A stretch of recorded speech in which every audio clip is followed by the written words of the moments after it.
Untuk cerita Tiki seluruh Indonesia, Tiki pusat pun di Raden Saleh. Tidak ada yang bisa mengirim ikan ke seluruh dunia kecuali domestik. Nah, kenapa Tiki sini bisa?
Kita punya akun atau terdaftar di Dinas Karantina, dan kita punya izin ekspor. Nah, makanya kita bisa meneruskan ikan ke luar negeri. Jadi satu-satunya di Indonesia. Tiki lah, Tiki di Cuma Indonesia. Cuma Tiki di Monokopi. Karena tadi kami rekanan kerjasama dengan Dinas Karantina, dan kami punya izin untuk ekspor. Itu aja sebenarnya. Dan di samping izin ekspor itu kan itu umum. Nah, kami bekerja sama dengan para transhipper seluruh Indonesia, seperti ada Kaislin, Cirebon, yang di Kanada. Ya, kalau tidak ada kerjasama seperti di kawasan India, ya tadi itu port to port. Jadi kita dari pelabuhan-pelabuhan atau dari bandara ke bandara. Nah, nanti urusannya buyer ngambil di gudang di bandara, kan gitu. Kalau nggak ada transshipper. Baik, untuk Malaysia itu ada dua. Satu, saya sering berhubungan, namanya Adrian Kaislin. Nah, satu lagi saya Roman Cetan, satu lagi. Tapi jarang. Tapi makanya untuk pengirim ke Malaysia itu kami selalu minta alamat duluan si bayarnya yang nanti mana. Kenapa? Untuk supaya cost postage-nya tadi lebih murah. Kalau memang rumahnya dekat tinggal ngambil doang, tinggal bayar fee daripada transshipper doang. Itu aja. Jadi untuk Malaysia itu untuk bulan ini ada 3 kali pengiriman. Di tanggal 9, tanggal 23, sama di akhir bulan ada lagi satu. Tergantung. Tapi tidak seluruh negara di Indonesia, di dunia ini ada transshipper. Nah, kalau yang di luar tidak ada transshipper, seperti di Malaysia misalkan nggak ada Kaislin, nggak ada Roman Cetan. Nah, itu kami melakukannya seperti port to port. Port to port itu antara eksportir dengan importir. Nah, tapi kalau itu udah nggak main retail lagi, itu udah main kuota. Istilahnya kalau kargo itu minimal di 10 kilo baru bisa terbang, nggak bisa lagi ngitung per ekor. Dan nggak, misalkan kalau udah besar dan di sana pun juga tidak ada transshipper, kita melalui ekspor impor. Jadi kita ekspor, nanti importir di sana ada yang mengurus. Nah, itu biaya ada minimalnya, minimal charge-nya. Seperti mungkin ke kawasan India. Kawasan India itu tidak ada transshipper. Nah, jadi kita berhubungan dengan importir sana, kita sebagai tenda eksportir. Nah itu biayanya cukup tinggi, di minimal 10 kilo itu kena biayanya kira-kira 8 juta rupiah. Tapi kalau ada yang transiper bisa retail main ekor, misalkan ada per ekor 200.000, dan ke Malaysia misalkan 125, ada yang per ekornya 75.000. Di sini kami bertindak sebagai transiper. Transiper itu adalah orangnya, pelakunya. Sebenarnya adalah transshipping. Transshipping ini hanya menjembatin antara seller dan buyer. Oke. Nah, untuk transaksi seller dan buyer itu transiper tidak ikutan, tapi ikutan transiper hanya di jasa pengiriman. Sama mulai dari repacking. Jadi kami menentukan syarat-syaratnya.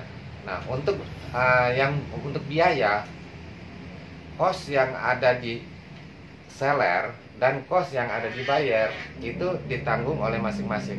Kecuali ikan. Harga fisik ikannya itu tergantung seller dan buyer. Terserah transaksi mau pakai tempel atau transfer antar bank dalam bentuk US, terserah itu. Nah, kami hanya mengenakan biaya itu 125.000 tergantung negara. Ada yang negara tertentu di 150.000, ada juga yang lebih murah di 75.000 tergantung negaranya.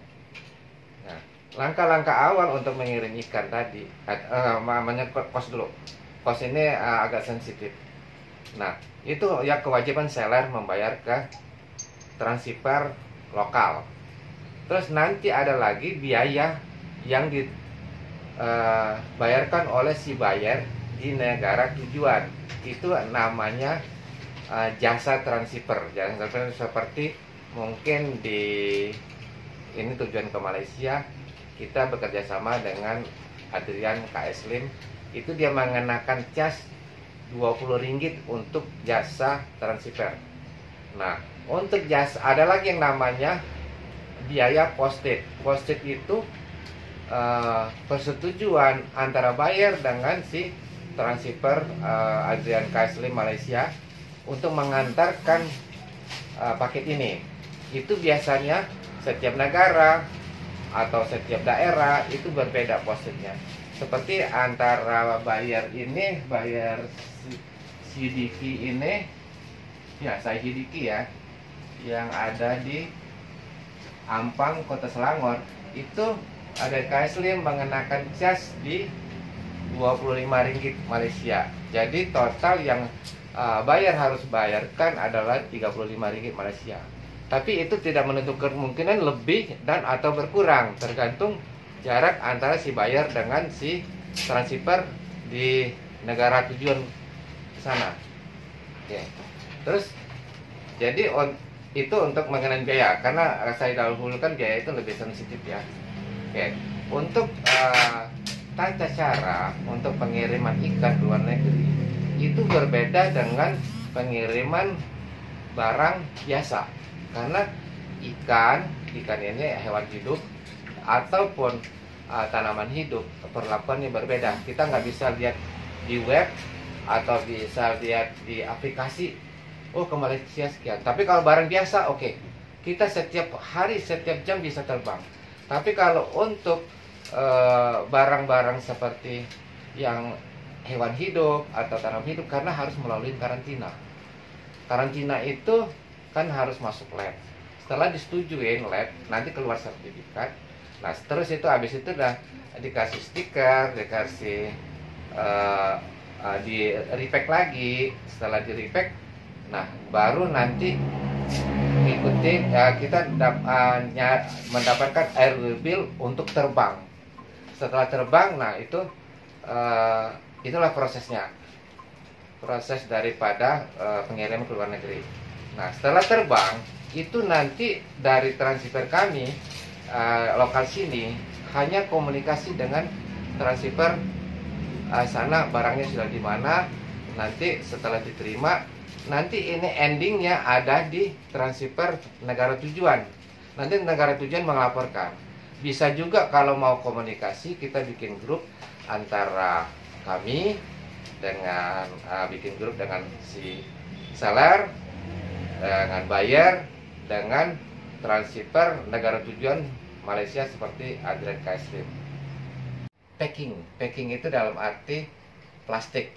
Jadi plastik itu ada standarnya, seperti mungkin plastik PE, PVPE itu adalah plastik yang tembus pandang. Mungkin yang sudah dilakukan oleh Pak Hanyanto yang kemarin yang saya udah fotoin. Kalau mau dilihat juga boleh dibuka di sini. Terus itu namanya ada kita dengan kos yang saya cas ke Pak Kusnanto kemarin, itu ukuran kantong maksimal 10 kali 20 cm. Tapi kalau lebih dari 12 kalau lebih dari 10 kali 20 itu namanya ada kos lagi 50% dari kos yang kemarin kami cas itu. Gabungkan di dalam satu styrofoam. Ini hal yang nggak mungkin, hanya berangkat 3 ekor. Rugi. Itu kalau di kita kasarnya ini namain kloter. Nah, tapi ini kloternya kloter luar negeri. Itu nanti masuk di ini. Itu kayak biasanya kalau ke Malaysia itu kayak kontainer besar. Ini ikan nanti bukan datang dari Pak Kusnanto Galaksi aja, dari Medan, dari ujung pandang, dari mana-mana masuk ke sini, nanti di repack lagi styrofoam. Tapi intinya tetap yang di boleh saya buka ya? Boleh Pak. Kita rapikan. Tetapi kalau memang di sini sudah rapi, ya kami tidak perlu rapikan lagi. Nah.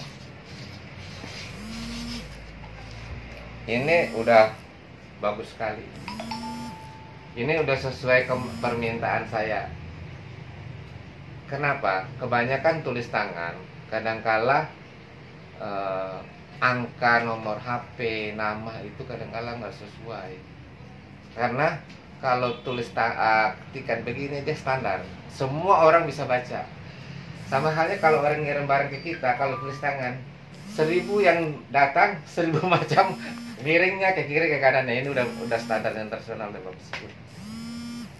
Ini udah bagus sekali.